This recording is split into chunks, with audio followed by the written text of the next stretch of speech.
That's just not right.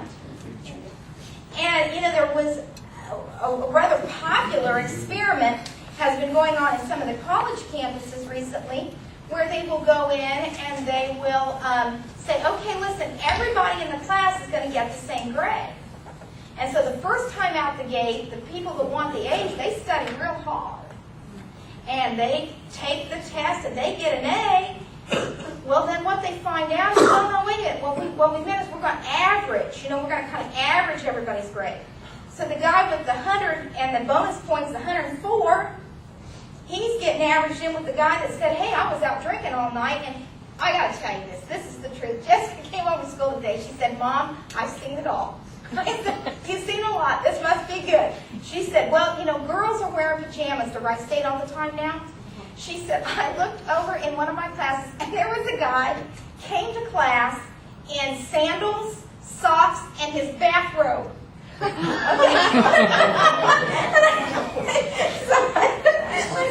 I would think that would be beyond the bounds of decency. You know, did he keep it outside? Too much information. Don't want to know. But anyway, so the guy that's coming to class in his bathrobe is getting thrown in with the same guy getting 104 that's been studying and writing all, you know. By the end, not only did the people that are working hard give up, but the scores are just dropping farther and farther and farther because they're coming to a point where people said, there's no point in this.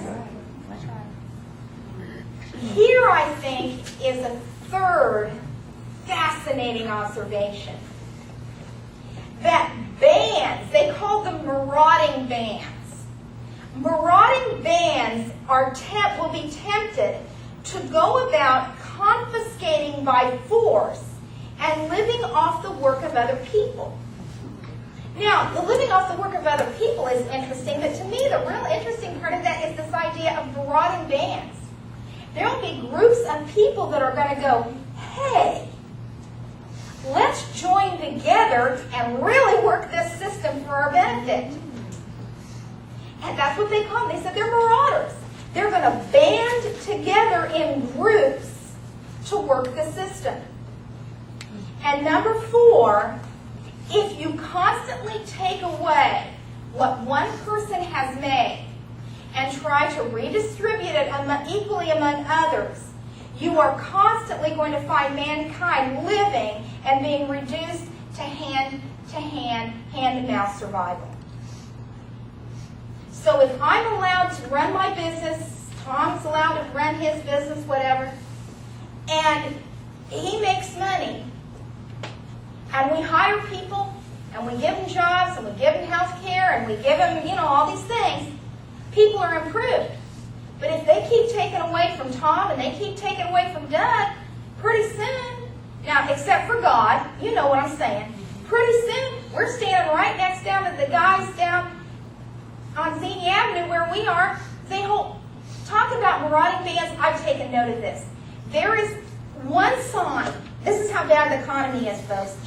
The homeless have one sign.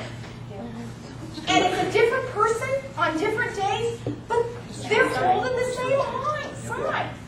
And I'm thinking, what? You know. But pretty soon, if you take away everything from business people, we're going to be standing down there taking our turn holding the sign.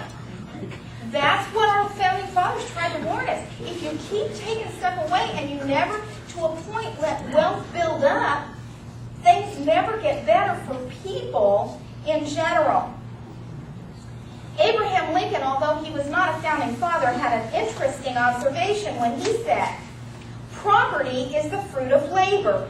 Property is desirable, is a positive good in the world. That some should be rich shows others that they may be rich, and hence is just encouragement to industry and enterprise. Let not him who is houseless pull down the house of another, but let him work diligently to build one for himself, thus by example assuring that his own shall be safe from violence. I take it that it is best for all to leave each man free to acquire property as fast as he can. Some will get wealthy. I don't believe in a law to prevent a man from getting rich. the law would do more harm than good. John Adams wrote, the moment the idea is admitted into society that property is not a force of law and public justice should protect it, anarchy and tyranny exist. Property must be secured or liberty cannot exist. James Madison, government is instituted to protect property of every sort. This being the end of government, that alone is not a just government, nor is property secure under it. What he's saying, if you have a government that does not secure your right to your own property, it is not, in the words of the Father of the American Constitution, a just government. Where the property which a man has in his personal safety and personal liberty is violated by arbitrary seizure of one class of citizens for the service of the rest.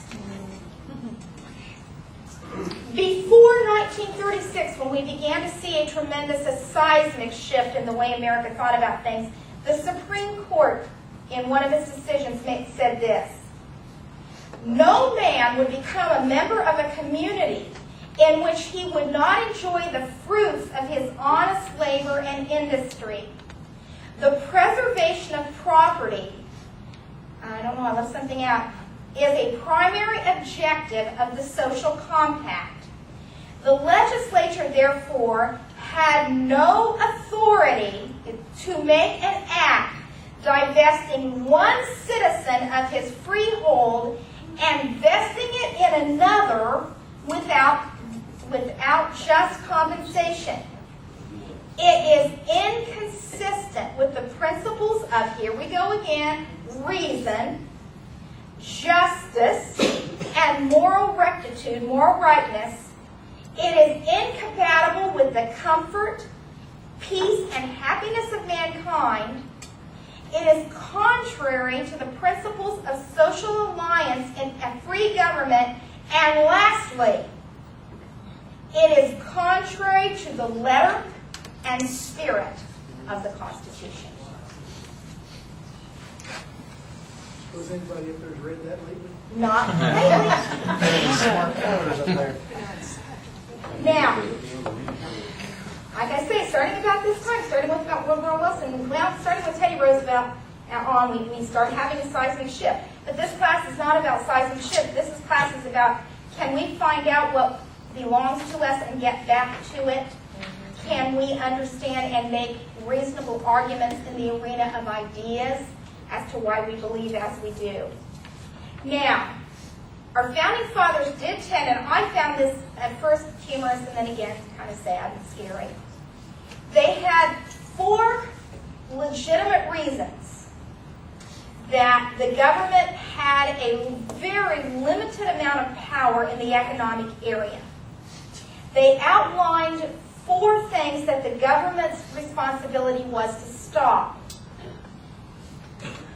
The first one was what they called the use of illegal force. Their definition of illegal force is that the government should not allow a marketplace in which a citizen is compelled to purchase any particular product. Now, this is my opinion, but it sounds like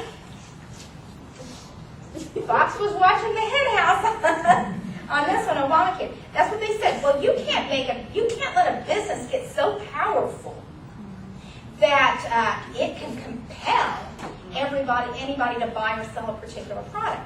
This, in part, was behind the action against Microsoft. Because they said, you created these computers to the point they're like toilet paper, people. You can't get along without them anymore. And that was a part of, sorry, that's a good example I can use, but I mean the computer. Somebody says, hey, they tell me, get online, scan this, that, and the other. And I'm saying, man, I'll just learn how to send text messages. Don't use my fax. Can I drop it off at your office on my way? At any rate, But that was the idea, that no business should allow it to get to the point where it forces anyone to buy anything they don't want. The second thing was what they call fraud. And they said there is a certain amount of power that the government needs to make sure that the products that you buy and so forth are not misrepresented, that that you're not being cheated. There's a certain amount of authority that the government needs to protect the citizens in that regard. Then they were very concerned about the concepts of monopolies, that the federal power under the Articles was not strong enough to eliminate free trade and competition, because choice and competition was so important to the Founding Fathers, just like it is to the Congress today. We just want to give you choice and competition. There, I said that. Okay. That wasn't political. Okay. But they believed in choice and competition, in free trade, and if you allow a business to get so big that it stops that, it has stopped what they felt was ultimately one of the strengths of the American and protections of the American system. And then debauchery. It was the responsibility for the government to have limited powers so that there can be no commercial exploitation of vice. Pornography, obscenity, drugs, liquor, prostitution, or actually and gambling, which is another kind of ironic constellation. Two final points, and then we'll go to Ron and let him close it out. In 1776, a man by the name of Adam Smith wrote a book called The Wealth of Nations, and that book did more to help the Founding Fathers understand how to take this concept of Christian liberty and political liberty and apply it to the economic area.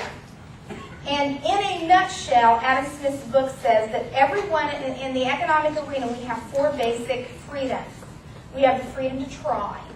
No man should be told you can't have a college education, you can't own a business, you can't drive that kind of a car, you can't live in that neighborhood. You should have the freedom to try. You should have the freedom to buy. You should have the freedom to sell, to run your own business, to create, to be creative, to be entrepreneurial. And then ultimately you should have the freedom to fail. Because their observation was this.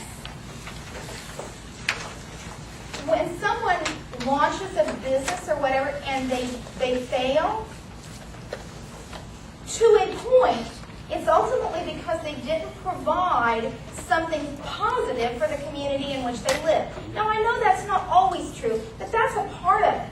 So they felt like if you allow businesses that aren't doing the job to go belly up, and let the ones that are giving to people what they need and want get richer, that's the way they viewed the economic system.